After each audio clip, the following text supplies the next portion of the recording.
সাজদা তো আল্লাহ রাব্বুল বলেছে ওয়ালা নুযিকান্নাহুম মিনাল আযাবিল আদনা দুনাল আযাবিল আকবার লাআল্লাহুম ইয়ারজিউন। দুনিয়ার শাস্তি, বড় শাস্তির আগে আমি দিয়ে থাকি যাতে করে তারা ফিরে আসে। তো বালা মুসিবত আসা, যদি বালা মুসিবত থেকে আমরা শিক্ষা নিই তাহলে উপকারী। মাঝে মাঝে অসুস্থ হওয়া, মাঝে মাঝে আর্থিক সংকট হওয়া, মাঝে মাঝে এইরকম ধরনের সমস্যার সম্মুখীন হওয়া, যে কোনো রকম বালা মুসিবত হোক না কেন, দিনদার লোকের জন্য ভালো।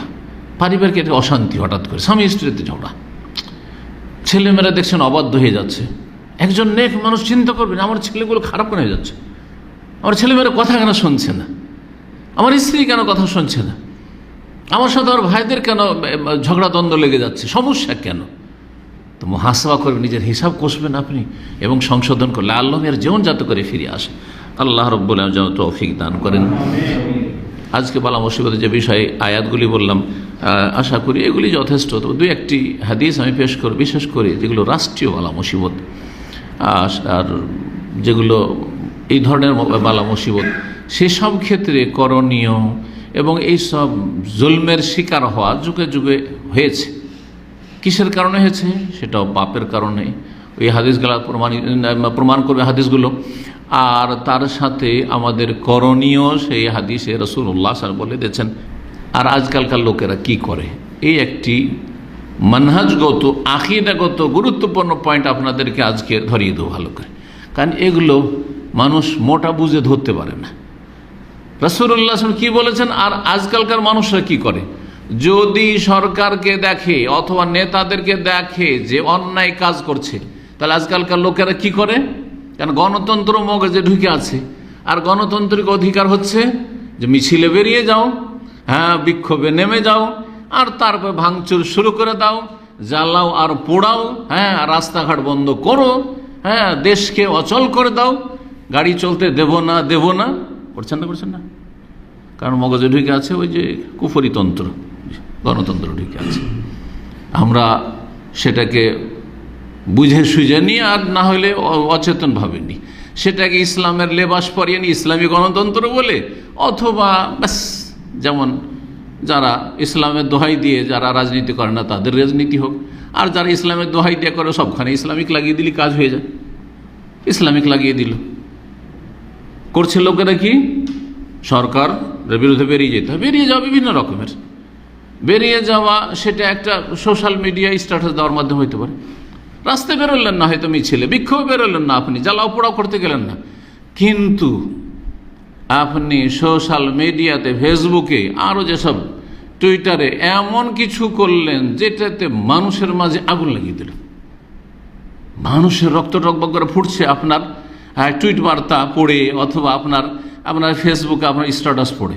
জি, এগুলো হচ্ছে বেরিয়ে যাওয়া। এগুলো মুসলিম দেশে এগুলি হচ্ছে সরকারের বিরুদ্ধে বেরিয়ে যাওয়া, খুরুজ যেটাকে বলা হয়। আর যারা বেরিয়ে যায় তাদেরকে কিন্তু খাওয়ারেজ বলে, এটা মনে রাখতে হবে। যারা বেরিয়ে যায় যে ভাঙচুর করো, হ্যাঁ, আর তারপরে একটা বিপ্লব ঘটাও, এরা হচ্ছে খাওয়ারেজ। এদেরকেই খাওয়ারেজ বলা হয়। বিভিন্ন স্তরের খাওয়ারেজ রয়েছে, কেউ কথার দ্বারা, কেউ কাজের দ্বারা, কেউ অস্ত্র দ্বারা, কেউ পরামর্শ দিয়ে, কুপরামর্শ দিয়ে, অশান্তি সৃষ্টি করার জন্য প্ররোচনা দিয়ে, বিভিন্নভাবে।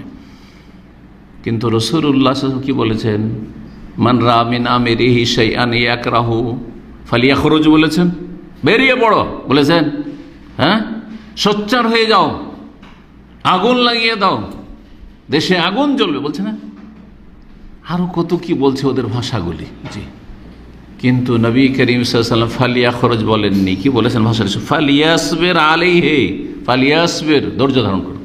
কি করো? ধৈর্য ধারণ করো, কারণ তোমাদের পাপের কারণে এমন অবস্থা তৈরি হয়েছে, জাতির পাপের কারণে এমন অবস্থা তৈরি হয়েছে, সুতরাং সবুর করো। ফালিয়াসবির, আর এই রিওয়ায়াতে রয়েছে ফালিয়াসবির আলাইহি, দুটো হাদিস রয়েছে মর্মে। একটি হাদিস বর্ণনা করব, কারণ যদি বের হও তার যে ভয়াবহ কুপরিণাম রয়েছে, সেই পরিণাম তোমার জন্য ক্ষতি করবে, তোমার দেশের জন্য ক্ষতি করবে, বৃহৎ স্বার্থের জন্য ক্ষতি করবে, দেশে অশান্তি বিরাজ করবে। এতে হবে কি, ভালো মানুষদের উপর জুলম অত্যাচার শুরু হয়ে যাবে, ভালো মানুষদেরকে তারা টার্গেট বানিয়ে নেবে, ক্ষতি করবে। এই জন্য 1400 বছর ইতিহাসে যখনই যারা বেরিয়েছে কেউ কোনো রকম শান্তি প্রতিষ্ঠা করতে পারে। যেই দেশগুলিতে বেরিয়েছে এই 2-4-10 বছরের মধ্যে দেখেন সেই দেশে তার আগের ইতিহাস দেখেন, এখন দেখেন, অথচ সেখানকার শাসক কাফের, নামে মুসলিম, ধরেন সিরিয়া। কিন্তু সিরিয়ায় শাসকের বিরুদ্ধে বেরিয়ে যাওয়ার পরে সেখানকার অবস্থা, আর তার আগে সিরিয়ানদেরকে জিজ্ঞেস করেন কি অবস্থা। আজকে তাদের ঘর বাড়ি থেকে তারা এমনভাবে নির্বাসিত হয়েছে, কেউ শরণার্থী শিবিরে, আর কেউ এমন অমুসলিম দেশে চলে গেছে যেখানে গিয়ে অনেকে খ্রিস্টান হয়ে যাচ্ছে। হ্যাঁ, তাদের খ্রিস্টান মিশনারিগুলি তাদের খ্রিস্টান বানানোর জন্য চেষ্টা চালাচ্ছে। আর কমপক্ষে ইসলাম থেকে বের করে দিলে যথেষ্ট, আর ইসলামের ধার ধারে না তারা। যাদের ইমান দুর্বল ছিল এরকম অবস্থা হয়ে গেছে। লিবিয়ার অবস্থা দেখেন, ইয়ামানের অবস্থা দেখেন। হ্যাঁ, এইভাবে দেখেন, শুধু দেখতে বললাম, এর বেশি বলার কোনো প্রয়োজন নেই। যারা বুঝেন বিষয়গুলি, আর যারা এগুলো বুঝেন না যে ওই সব দেশে কী হচ্ছে, না বুঝলে এতটা যথেষ্ট যে নবী সাল্লাল্লাহু আলাইহি ওয়াসাল্লাম বলেছেন ফালিয়াসবির আলী, ধৈর্য ধরো। আর আজকালকার জনগণ অধিকাংশ কি করছে, বেরিয়ে যাও, জ্বালাও পোড়াও, হ্যাঁ, দেশে একেবারে হ্যাঁ জনজীবন অচল করে দাও। জি না, এ হচ্ছে রাসূলুল্লাহ সাল্লাল্লাহু আলাইহি ওয়াসাল্লামের দিক নির্দেশনা।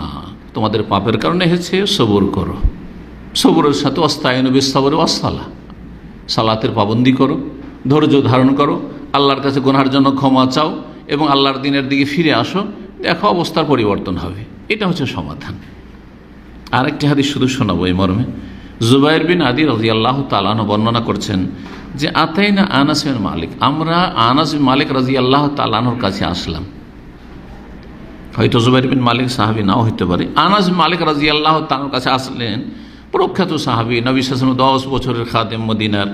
ফাশাকাউনা ইলাইহি মা নালকা মিনাল হাজ্জাজ, তার কাছে এসে আমরা অভিযোগ করলাম যে হাজ্জাজ বিন ইউসুফ জালেম, যে বাসরার গভর্নর, সে যে আমাদের উপর চরম জুলুম অত্যাচার করছে, নির্বিচারে মানুষকে খুন করছে, যাকে তাকে ধরে, যার সম্পর্কে একটু সন্দেহ হচ্ছে ধরে খুন করে দিচ্ছে, ভালো ভালো মানুষকে খুন করে দিচ্ছে, বড় বড় আলেম ইমামদেরকে খুন করেছে। সাঈদ বিন জুবাইর রহমতুল্লাহ আলাইহিকে এই ধ্বংসাত্মক ব্যক্তি, এই খবিস ব্যক্তি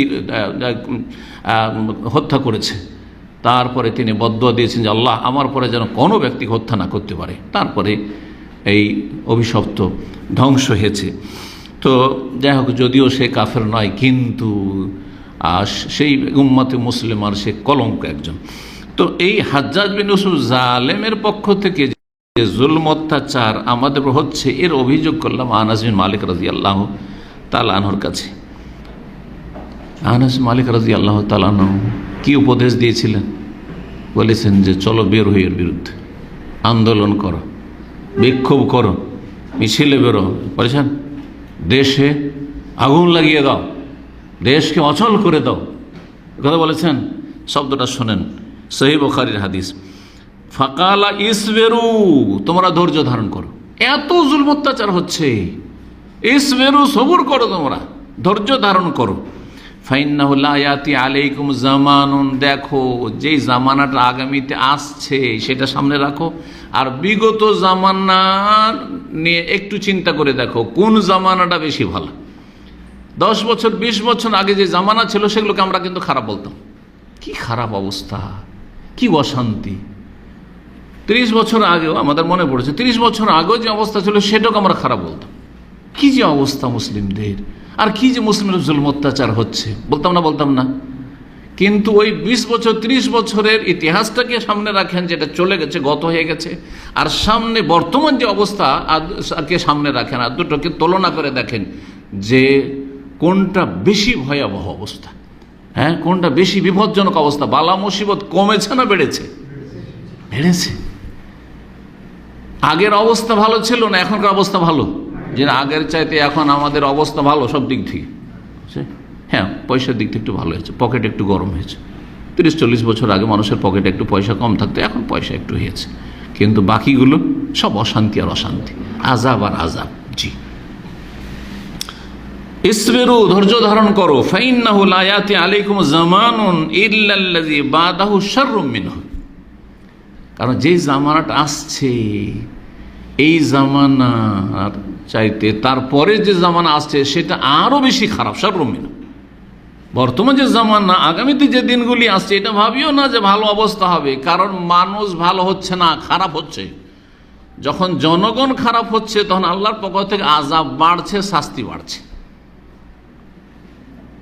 হাত্তা তালকাউ রাব্বাকুম, যতদিন পর্যন্ত তোমাদের রবের সাথে তোমাদের সাক্ষাৎ না ঘটছে ধৈর্য ধারণ করতে। কতদিন ধৈর্য ধরতে বলেছেন? দেখো 2-4 বছর ধৈর্য ধারণ করে তারপরে বেরিয়ে যেও, মিছিল করে, বিক্ষোভ করে বলেছেন। তারপরে বিপ্লব ঘটাবার জন্য চেষ্টা চালে বলেছেন এই কথা। যেমন এক শ্রেণীর লোকেরা বলে যারা ওই ইসলামী আন্দোলনে বিশ্বাসী, ইসলামী দাওয়াতে বিশ্বাসী না, কি করে আন্দোলন করে একটা বিপ্লব ঘটাইতে হয়, একটা পরিবর্তন নিয়ে আসতে হবে। হ্যাঁ, আর তাদের আদর্শ হচ্ছে ইরান। তারা কি বলে যে আর কত ধৈর্য ধরবো, ধৈর্যের বাঁধ ভেঙে গেছে। ধৈর্যের বাঁধ কি হয়েছে? ভেঙে গেছে। আর তারপরে আপনারা যে বলছেন যে আল্লাহ খেলাফত দেবেন, আমরা যখন শিরক মুক্ত হব, আল্লাহর ইবাদতবন্দি করব, এটা তো লম্বা কোর্স।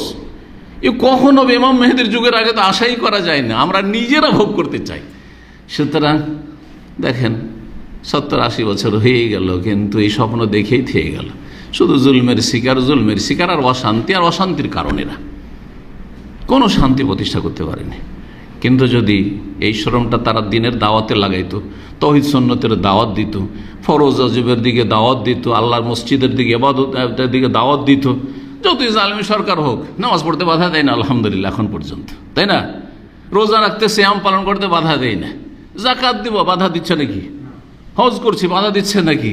হ্যাঁ, তো যেই কাজগুলি করতে পারছি এগুলো যদি আমরা নিজেরা করতাম, অন্যদেরকে যারা বেনামাজি হয়ে রয়েছে, বেদিন হয়ে রয়েছে, রমজান মাস চলে যাচ্ছে, সিয়াম পালন করছে না, যাকাত দিচ্ছে না, হজ ফরজে আছে কতদিন থেকে, হজই আসছে না, এই লোকগুলি হেদায়েত করতাম। মদ খাচ্ছে, সামাজিক অপরাধে জড়িয়ে আছে, চুরি ডাকাতি করছে, দুর্নীতি করছে, ঘুষখোর অফিসার, সুদখোর, এদেরকে দাওয়াত দিয়ে যদি খাঁটি মুসলিম বানাইতাম, আর এরাও যদি আমাদের তৌহিদ সুন্নতের দাওয়াতের সাথে একত্র প্রকাশ করত এবং এক হয়ে কাজ করত, তো কত এগিয়ে যেত দাওয়াতের কাজ। কিন্তু তা তো তারা করেনি। সবসময় ওই আর কতদিন ধৈর্য ধারণ করব, আর কখন পাওয়া যাবে না, আমাদের কি ক্ষমতায় পৌঁছিতে হবে, বরবাদ করে, নিজেরাও বরবাদ, অন্যদেরকে বরবাদ করেছে। যতদিন পর্যন্ত রবের সাথে মোলাকাত না হবে ততদিন সবুর করে, মরণ পর্যন্ত সবুর করতে থাকা, জালেমের জুলমের উপর সবুর করতে থাকে। তারপরে আনাস বিন মালিক, অনেকে ভাবতে পারেন যে এটা হচ্ছে তার ব্যক্তিগত মত, না, ব্যক্তিগত মত না, বলছেন সামেতুহু মিন নবিয়িকুম সাল্লাল্লাহু আলাইহি সাল্লাম, আমি এই কথাগুলি তোমাদের প্রিয় নবী সাল্লাল্লাহু আলাইহি সাল্লাম থেকে শুনেছি। তারও নবী, কিন্তু তোমাদের নবী বলছেন যাতে করে কথাটার গ্রহণযোগ্যতা বাড়ে। দেখো তোমাদের নবী কথা বলেছেন, এটা ভাবিও না যে কাপুরুষ। আপনি বলবেন যে আনাস মালিক কাপুরুষ, আর আমাকে নয় বলবেন যে এরা রিয়াল খোর, তো ডলার খোর, এরা ভোগবিলাসী হয়ে গেছে, এরা ওইসব জিহাদ মেহাদের কথা বলতে চায় না, এরা সরকার বিরোধী কথাবার্তা বলতে চায় না, এরা শুধু মিষ্টি মিষ্টি ইসলাম পালন করতে চায়। তো আনাস মালিকও কি ওই রকম ছিলেন নাকি?